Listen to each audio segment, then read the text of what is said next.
Hi, everyone.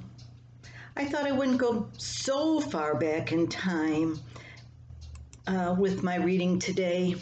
This column was written in 2008, Harvest Dreams. Harvest is always an exciting time on a farm. Some days everything goes right. The combine is purring up and down the rows, bringing in soybeans.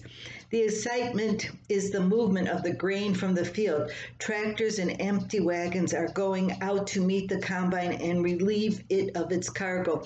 They then return to the farmyard full. It's quite a sight watching the traffic of tractors and wagons on our country roads going this way and that.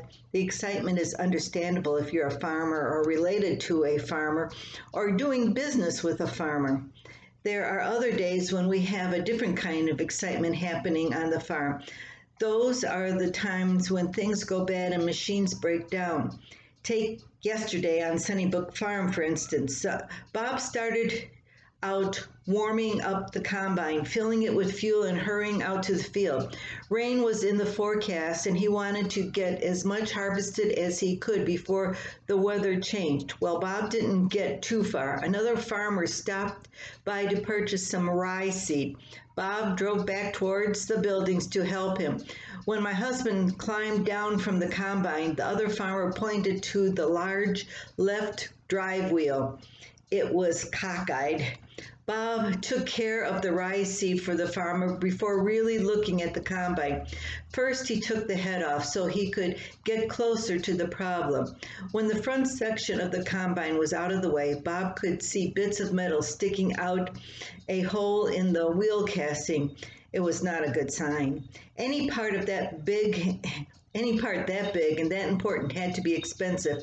If he could even get one, first Bob had to see what had happened inside the wheel casting so he could tally up all that he needed.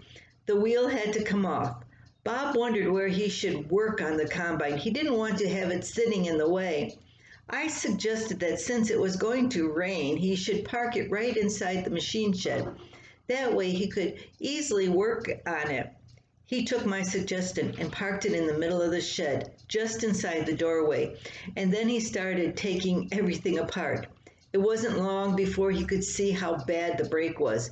Major gears were involved, and it was the weekend. Nothing could be done until Monday. Bob came inside that evening tired and filthy. "If I can't find the parts, that combine's not going anywhere," he said. He didn't add that it's right in the way, too. He didn't have to. I heard what he was thinking. It was my fault that the combine was in the way. That evening, Bob fell asleep early, but he didn't stay asleep. About 3 in the morning, he was wide awake, thinking about combine troubles. Years ago, all a person could do in the middle of the night was pace. Of course, you still can pace today, but you can also go on the internet and look up parts and prices. The wheel casting was about $1,200. No, wait, that's wrong. The price was for half the casting. The whole thing would be $2,400, and that didn't include all the gears, bearings, seals, and special nuts that would be needed to get our combine moving again. Add it all up, and that would be more than what the combine was worth. It's a 30-year-old machine after all. And anyway, one main gear wasn't even available. News like this would give anyone nightmares. Bob finished with the internet and started playing solitaire on the computer. He does this a lot in the middle of the night when he can't sleep. Sometimes he actually comes up with a solution while playing this game. Other time he just plays until he's tired and ready to come back to bed. That night, Bob remembered seeing a used combine advertised in the paper that some other farmer was taking apart for parts. He started searching for the ad in the paper. Luckily, recycling had come because he found the ad in last week's paper. Bob wanted to call the guy right then and there in the middle of the night, but decided to wait for morning. Right now, he's on the phone trying to figure out if the part of the other farmer's combine would fit onto ours. I've got my fingers crossed. We have a lot of soybeans that need harvesting. Harvest strings come when corn, soybeans, and silage are coming in from the fields. When they flow like a river, farmers may be tired, but they are feeling pretty good. Harvest nightmares come when the river of crops stops for one reason or another.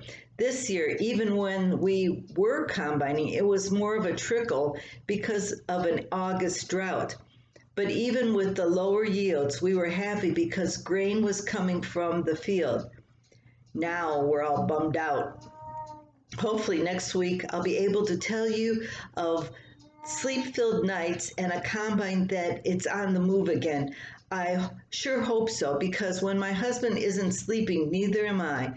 And I need all the beauty sleep I can get. So there you have from 2008 a story about harvest and the stoppage. And that is pretty usual when it came to Sunnybrook Farm. We never had new equipment here. So, oh well, I thought I'd share something more up to date than ancient times. But 2008 is pretty far back too. I hope you have a good day and come back again for another of my columns. Until then.